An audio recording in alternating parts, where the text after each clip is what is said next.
But one space that's getting a lot of eyeballs is the electric vehicle manufacturing space. The government has approved a new EV manufacturing policy to attract global players like Tesla and VinFast. The policy will see the import duty cut by up to 75%.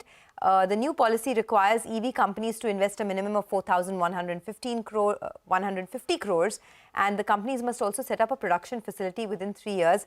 Pawan Goenka, who is the former MD of M&M and an auto industry expert, he's been with the sector for decades now. He joins in. We also have Arun Malhotra, who is with us as well. Gentlemen, morning to both of you. Mr. Goenka, let me start with you first. I want to understand from your end about this new EV policy. Do you think the incentives are enough for global OEMs to come and set up shop here? And if yes, what do you think this would mean for the incumbent players? If a manufacturer like Tesla comes, sets up shop, manufactures in India, brings down the price, do you think it's a big worry for the incumbent players? Good morning, Sonia. Nice to be here on the show, and thank you for inviting me. I want to start off with a couple of disclaimers. As you know, now I work for the government, so I want to make it clear that whatever I'm saying on this policy are my personal views. I have no insights into the thinking behind the policy. And just like many people had given their opinion, I had also given my opinion on it. But beyond that, I have had no influence on it. So let me come back to the policy. I think it's a fairly aggressive move that the government has made. And there may be argument on both sides. Is it too much or is it too little, as you have pointed out? But I would kind of put two considerations in place. One is that government has been really pushing electric vehicles for the last 5-6 years very aggressively. While we have had good progress in three-wheelers, decent progress in two-wheelers, but passenger vehicle, the needle really hasn't moved. We have only reached about 2% when the world is at 15% plus of EV penetration. And therefore something big had to be done. And I think in many ways, this probably is the step that's going to accelerate the adoption of passenger vehicles in electric in India. And if we get 2 to 3 greenfield plants because of this at $500 million each plant, I think we will start seeing a lot more EV penetration. Okay. We should also say that the government has put enough guardrails, enough guardrails in terms of minimum investment required, in terms of maximum volume that can be sold, in terms of maximum reduction that can happen in duty. And therefore, it's a fair, good balance of giving a very good incentive of 15% coming in at CBU, at the same time requiring significant amount of investment and putting a constraint on what can happen. And therefore, I think it's a balanced move. It should be good enough for the new incumbents to come in and try and establish a plant here, not just to sell in India, but hopefully to export from India. And I think the price level is high enough that the current incumbents should not really feel too much of pressure. Even if they get into this price range, don't undermine what they can do with their technology and with their cost base. Correct, correct. I know, I take your point entirely, but I want to talk a little bit about this under 3% penetration, right? As you rightly said, I mean, India is not even at 3% penetration, while the world is sitting at 15-16%. Do you think it is unfair at this point in time to open up global competition at a time when the incumbent players are still struggling to sort of penetrate the market? Well, we have to look at why we have not penetrated enough. And I would say 3 or 4 things. Number one, the charging infrastructure has really not spread well in India yet.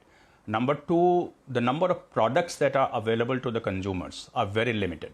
We have product in the sub 20 lakh range, which are sort of small vehicles. And then we have product at very expensive price point. And therefore, there is not a good choice for the consumers.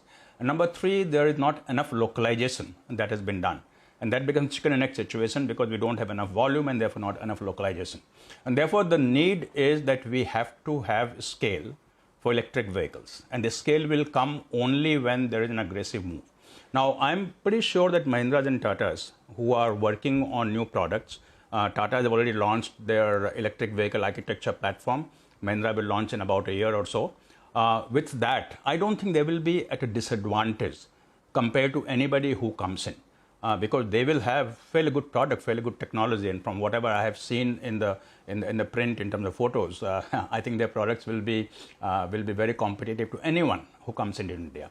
So don't undermine the ability of the Indian players to be able to compete with whoever comes in because of this policy, and the need to bring many players in was an absolute need. We cannot wait another 2, 3, 4 years for that to happen. Absolutely. Gentlemen, good morning. Prashant here. Mr. Malhotra, if I can sort of come to you, what is your first sort of sense of the policy which has been announced? You know, I was reading some reports which were saying that with the lower import duty, etc. I mean, there's always been a great deal of excitement about Tesla and you know what that can do in a market like India, etc. So taking Tesla and their lowest price model and applying the lower import duty now, on-road price for a Tesla model perhaps is just going to be about 42, the minimum that a Tesla model will be available here. So what does that do to the market dynamics in India in your assessment? So clearly, as Dr. Goenka mentioned, it's a welcome move because you needed some acceleration, some catalyst to open up the EV ecosystem because we are struggling.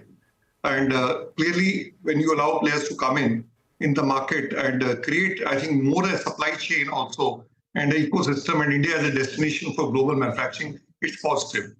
But the other part to look at it is, if you slice the market today, although the contribution is 2.2%, and if you take a 40 lakh price band, the contribution shifts, it's only 10% of 2.2. So effectively, we are actually focusing on a microscopic minority of the market. Now, we can say that the technology comes in, supply chain comes in, it will move downwards. But I think the bigger challenge is the mass market, the price point between 10 to 25 lakhs, I mean, which government very rightfully has not allowed Tesla to come in. But that is where the action is required. So in the long run, probably this policy could help in creating an EV ecosystem.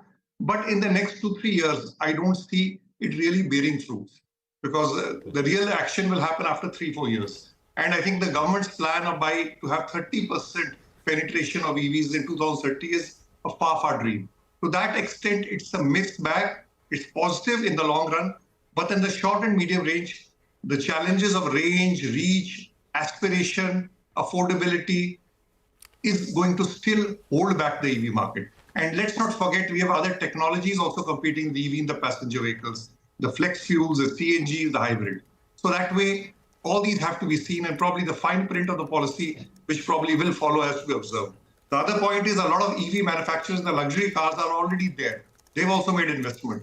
Are we treating their investment retrospectively or not? That is also a question which needs to be looked into. Mr. Malhotra, your thoughts on the localization target, which has been set 25% in 3 years and 50% of a domestic value addition in 5 years. Will that be a deterrent? Will that be easily achieved by the players who come in? I wouldn't call it easy, but I won't call it deterrent because 3 years is quite a big time, and the push of the government in production-linked incentive, in advanced cell chemistry, and also to some extent FAME policy, that will help it. And we already have also investment in semiconductors. So for a large corporation who's serious on EV, I don't think it will be that big a challenge, although it's a task they have to put in focus into. Okay, Mr. Goenka, I want you to come in on, the flip-flop of policy as well, especially what we're seeing in the EV two-wheeler space, right? I mean, if you look at the numbers, two-wheeler penetration is just 5% of sales currently. But again, subsidies have been reduced. Vehicle prices went up recently by about 20 to 35%. So that once again impacted the pace of EV adoption in two-wheelers. Now, if you map the last 20-24 months, the share of EVs in two-wheeler sales has been in this 4 to 6% range for a very long time. Do you think that could rise anytime soon? Because of this flip-flop, do you think that's a big deterrent? I think it would rise.